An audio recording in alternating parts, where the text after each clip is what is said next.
Olá, meus amados irmãos, a paz do Senhor Jesus, tudo bem? Amados irmãos, conforme prometido no outro vídeo,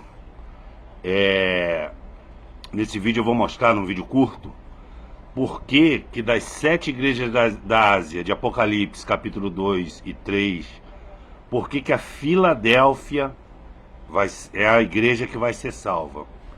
Ela coexiste com a da Laodiceia, aquela que Jesus fala, né? Tenho riqueza, de nada sinto falta. Aí Jesus fala que ela é miserável, pobre, cega e nua. A igreja de Laodiceia é o retrato do megatemplo. Porque as igrejas, irmãos, elas existiram mesmo na história, entendeu? Só que ela é um reflexo espiritual da igreja de hoje, tá? Das congregações de hoje, entendeu? Tem umas que tem fama que vive, mas está morta. Tem umas que abandonaram as primeiras obras, entendeu? Então, a primeira coisa que eu percebo nessas cartas dessas igrejas, né?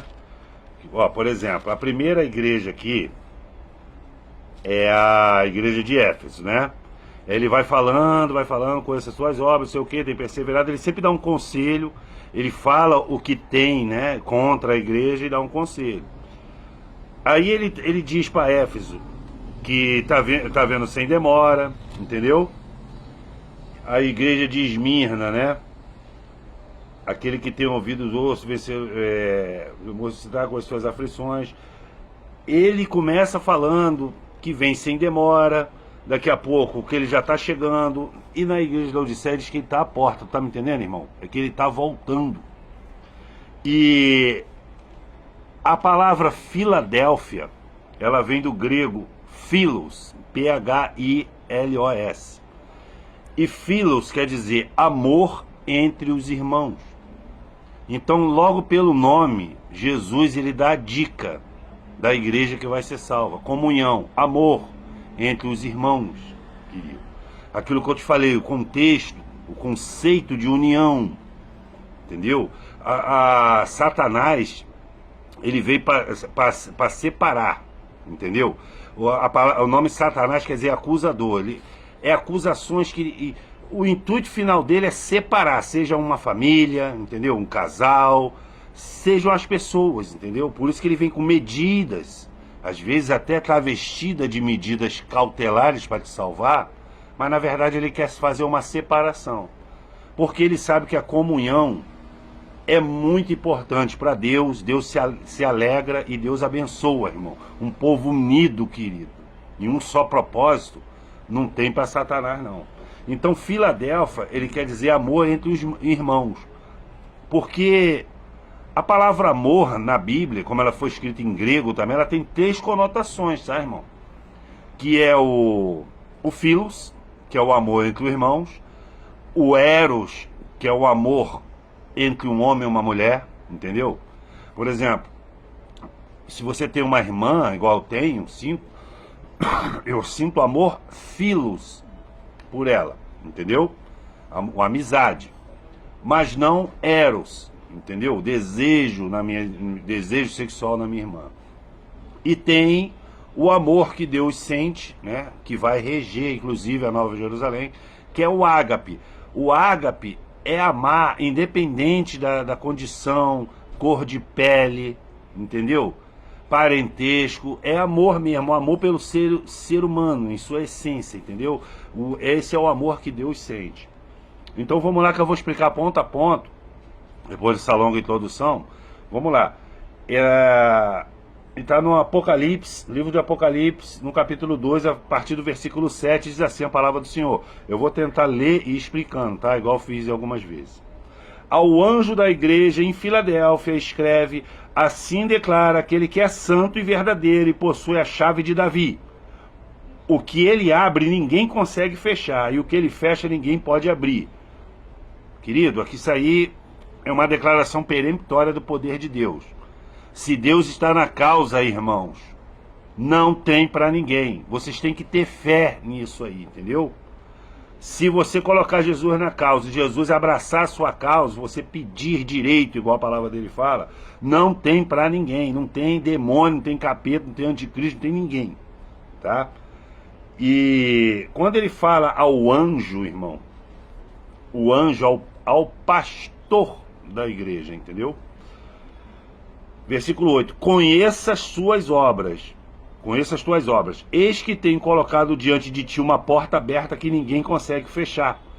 Tens pouca força, mas obedeceste a minha palavra e não negaste o meu nome. Isso aqui é o versículo principal da igreja de Filadélfia, que é o versículo 8. Ele conhece as suas obras, irmão. Você está aí querendo se mostrar aí para algum membro da igreja, para algum pastor.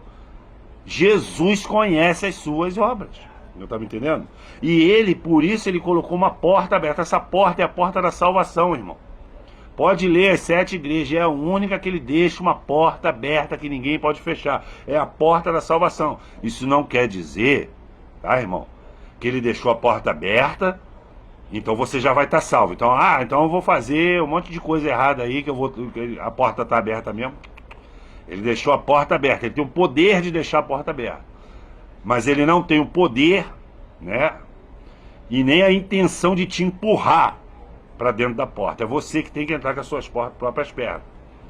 Entendeu? Porque Hebreus diz: sem santificação ninguém verá a Deus.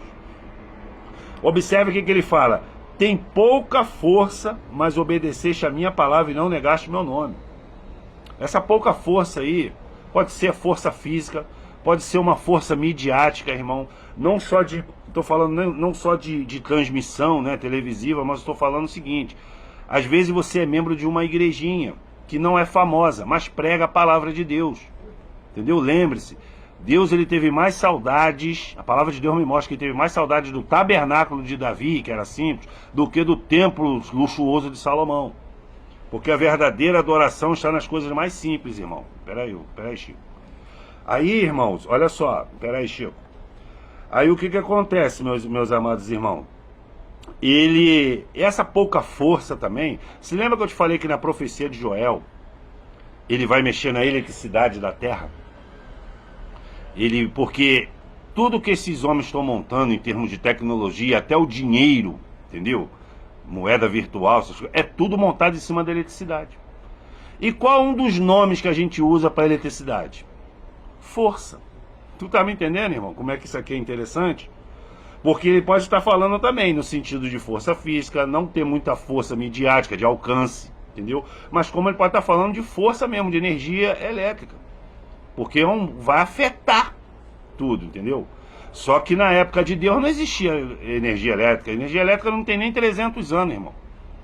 Só que a gente tem 4.000 anos, né, de Adão até Jesus Cristo e 2.024 anos de Jesus até hoje. Tu tá me entendendo?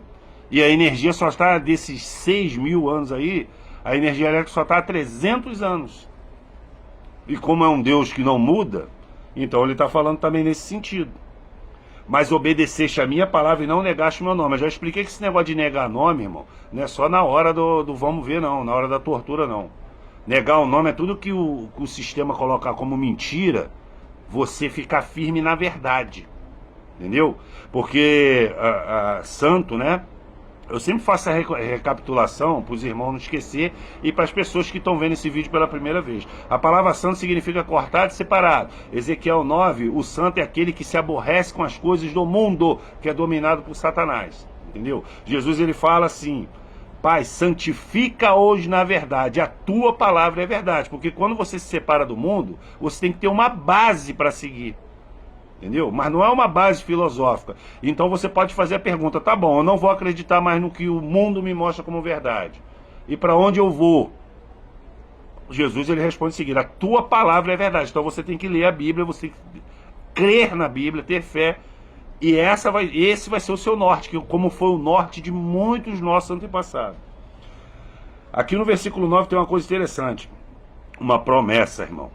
Tá?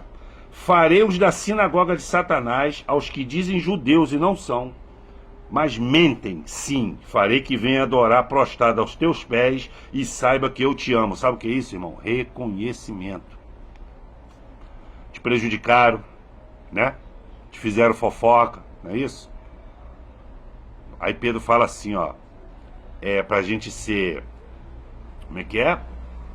Pronto para ouvir, tardio para falar e tardio para se irar. Fizeram injustiça com você, né, irmão? Né, minha irmã? Aí você preferiu obedecer a Deus, não é isso? Deixou na mão dele, porque ele fala em Jeremias, minha é a vingança. Então você sabe que a vingança não é sua, é dele. Tu esperou, essa promessa vai se cumprir. Aqueles que te humilharam, aqueles que te prejudicaram, entendeu? A justiça do Senhor, no momento dele, ele vai fazer isso aqui, ó. Vai vir adorar os seus pés. Ele não está falando que a pessoa vai vir se ajoelhando, tá? Porque Cornélio foi fazer isso com Pedro, aí Pedro falou, põe-se de pé que eu sou homem igual a você. Ele está falando que as pessoas vão vir te pedir perdão pelo mal que fez, tá? Que é quando Deus vai dar uma escolha para essas pessoas. Querido, ou você vai para o lugar quente, ou você vai lá pedir perdão para o meu servo, a tua serva, porque tu sabe que você está errado. É isso que esse texto quer dizer. Porque deste atenção à minha exortação quanto a suportar os sofrimentos com paciência. Eu igualmente te livrarei da hora da tribulação que virá sobre o mundo todo, para pôr à prova os que habitam sobre a terra. Aqui, muitos pré-tribulacionistas usam esse versículo aqui para justificar que Jesus vai arrebatar a igreja antes da grande tribulação. Irmão, isso é uma mentira de Satanás. E isso causa um comodismo no coração dos crentes. Ou um fanatismo, tá? Porque, querido, primeiro que não tem lógica. Eu gosto sempre de ir pela lógica. Eu não consigo ver uma festa no céu com os arrebatados enquanto o couro está comendo aqui embaixo. Que sofrimento terrível, tá? Outra coisa aqui, ó. Ele está falando que se... porque a gente deu atenção à exortação. O que é exortar? Chamar atenção, entendeu? Provérbios 1:23. Convertei-vos pela minha repreensão, ou exortação. Eis que derramarei sobre vós o meu espírito e vos farei saber as minhas palavras. E suportar o sofrimento com paciência, entendeu? Você sabe, esse texto está conectado com o que Paulo disse, que a nossa luta não é contra a carne, nem contra sangue, mas contra principados e potestades do ar. Então você identificou que não é a pessoa, não é a situação, é Satanás por trás querendo minar a tua fé. E ele está falando que ele vai livrar da hora da tribulação e não da grande tribulação que virá sobre o mundo todo para pôr à prova os que habitam sobre a terra. Toda vez que a Bíblia fala sobre grande tribulação, ele emenda e fala assim, ó, como nunca antes houve e nunca haverá. E aqui não está dizendo isso aqui. Porque, irmãos, o sonho de todo servo do Senhor convertido é passar pela grande tribulação com a chuva seródica, que é o derramar do Espírito, que é a promessa de Jesus, que falou que obras maiores que ele fez, nós vamos fazer. Eu fico imaginando, às vezes eu comento, né, com as pessoas, que obra maior que é essa aí? Que ressuscitar um corpo podre, enterrado há 4 dias. Existe obra maior do que essa? Mas é Jesus que está falando, irmão. Eu creio. Tu está me entendendo? Então ele está dizendo o seguinte, que Paulo também, ele levou chicotada, ou seja, passou por tribulação, passou por apedrejamento, e ele estava louvando na prisão, querido. Pedro, quando levou uma coça por pregar em Jerusalém, ele chegou todo alegre. Ah, por que tu tá rindo, Pedro? Tá todo chicoteado aí. Você, porque foi pelo nome do Senhor. Irmão, o Espírito Santo te dá uma alegria. Que negócio é esse de você não querer passar pela grande tribulação, querido? A não ser que você esteja com um pezinho, né, fora de Cristo, tá com um pezinho na cozinha, aí você tem que temer mesmo. Aí você tem que ficar inventando doutrinas confortáveis para você, entendeu? Porque o sonho de todo servo do Senhor é passar uma grande tribulação, mas também ver o poder de Deus. Esse mundo normal que a gente, funcional, que a gente conhece, vai deixar de existir, mas também milagres que a gente não está vendo agora, a gente vai passar a ver. Eu penso assim, isso me dá esperança, por isso que eu pedi para o Senhor, para ver a grande tribulação, passar por ela, entendeu, irmão? Eis que venho sem demora, conserva o que tens, para que ninguém tome a tua coroa da salvação. Conserva. O que é o que você tem, irmão, para oferecer para Cristo? Dinheiro? Não, ele não vai aceitar. Entendeu? Até porque o reino de Deus é um reino espiritual. Vai ter o reino dele nessa terra aqui? Vai. Vai ter a equidade entre os seres humanos para cima? Vai. Então o que que tem? A sua fé, querido, mantenha a sua fé, porque a grande tribulação ela é uma grande prova e final para os cristãos. É num nível nunca antes visto, entendeu, irmão? Eu estava conversando com a minha esposa aqui que aconteceu um monte de coisa mês passado aqui, faltou luz só na minha casa, que tem um problema elétrico aqui, que fizeram uns gatilhos aí. E mas os profissionais vieram aqui, emendaram qualquer tipo de fio, chegou uma hora que o problema se deu. Só que se deu num momento que eu estava mais precisando, irmão. Cheio de clientes, essas coisas assim, então tudo para te aborrecer. E é um problema de luz. E eu fui caçando eletricista, eu não achei um, querido. Fui até no Google para caçar. Acabou que o rapaz aqui da oficina, um funcionário muito bom, gente finíssima, o Rogério, ele me conseguiu emendar o fio aqui, quebrou meu galho e conseguiu me salvar. Mas durante esse problema, eu só, conectado, eu falei, senhor, isso é Satanás. Isso é para me fazer sair da graça, querido. Mas não, senhor, eu vou ver até onde ele vai. Ele joga pesado, entendeu? Mas eu não vou blasfemar, não vou me aborrecer, eu vou crer no Senhor. E ele resolveu a situação horas depois, entendeu? Versículo 12. Farei do vencedor uma coluna no templo do meu Deus, onde jamais sairá. Escreverei o nome dele, o nome do meu Deus e o nome da cidade do meu Deus, a nova Jerusalém que desce do céu, da parte do meu Deus, e igualmente escreverei nele o meu novo nome. Aquele que tem ouvidos, compreenda ou ouça, o que o Espírito revela às igrejas. Um novo nome. Toda vez que você tem uma conversão, pode ver os personagens bíblicos que tiveram o nome mudado. Jacó para Israel. É como se fosse uma cerimônia de batismo. Jacó, até aqui você foi um homem. Daqui para lá eu tenho promessas para você. Então ele muda o seu nome. Tu tá me entendendo, irmão? Saulo perseguia cristão, entendeu? Matava, achando que estava fazendo a obra de Deus. Saulo, muito inteligente, criado aos pés de Gamaliel, querido, que era a faculdade, a universidade da época, homem letrado, inclusive na cultura grega, dominava os pergaminhos. Era assim, com Sinédrio, filho do Sinédrio, criado lá, mandava em tudo. Hoje é como se ele fosse um ministro do Supremo, entendeu? Porque naquela época não tinha essas divisões de poderes. Tudo era ali, faculdade, justiça, advocacia, economia, Ministério da Economia, era tudo no Sinédrio, irmão. Então, o que aconteceu? Numa concepção humana, irmão, Saulo jamais seria chamado por qualquer ser humano, pelas atrocidades que ele fez. E ele mesmo confessa, ele fala que ele assistia e ele respirava morte e violência. Nos dias de hoje, esse homem seria escorraçado da igreja, mas aprove a Jesus fazê-lo dele um grande instrumento. Eu nunca escondi que eu sou fã de Paulo. Ele foi um grande instrumento na mão dele. Mas a partir daquele momento, daquele clarão que deixou ele cego 3 dias, indo para Damasco, a partir dali, ele já não se chamou mais Saulo, tá entendendo? A vida dele ficou para trás. A partir dele ele fala Paulo. Mudou uma letra só no nome, meu querido, mas mudou a personalidade inteira do homem. Maravilhoso. Então, meus irmãos, você pode ver que a igreja de Filadélfia, se você ler as outras cartas, que está nos capítulos anteriores, e a igreja de Laodiceia que está depois dessa, você vai ver que Jesus ele fala assim, tem porém contra ti isso, tem porém contra ti aquilo. Tem uma que ele só faz uma ressalva, tem outras que ele não faz nenhum elogio, é só contra. A igreja de Filadélfia você não vê isso.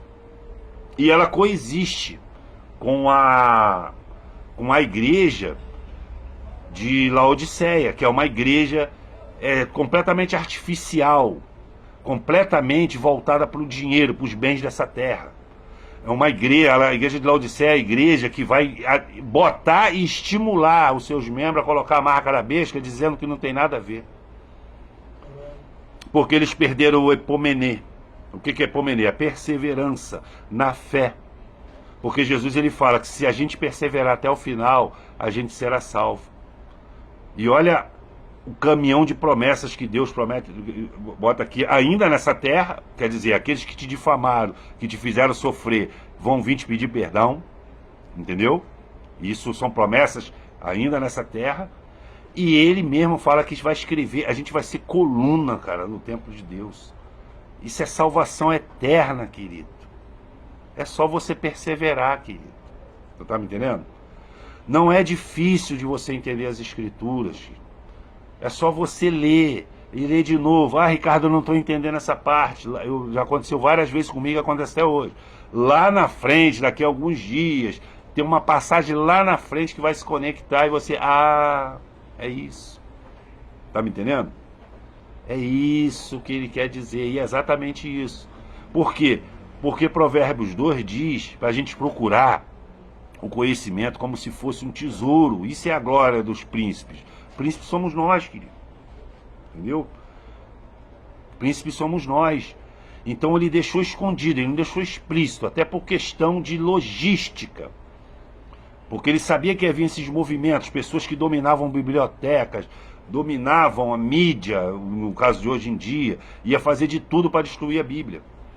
Mas ele manteve a palavra de Deus dele em quase a maioria dos lares do mundo. Pena que ela fica fechada, guardada ou empoeirada.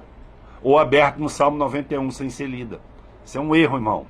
Passa a ler, que você vai passar a entender até muito mais do jeito que eu entendo, que o irmão que você conhece entende, que o seu pastor, sua pastora entende. Você tá me entendendo, né, irmão? Então é isso. Desculpa aí, o vídeo chegou a 21 minutos. E os próximos vídeos aí eu vou botando mais textos bíblicos conhecidos e que às vezes as pessoas não sabem, entendeu? Qual é o significado para os dias de hoje.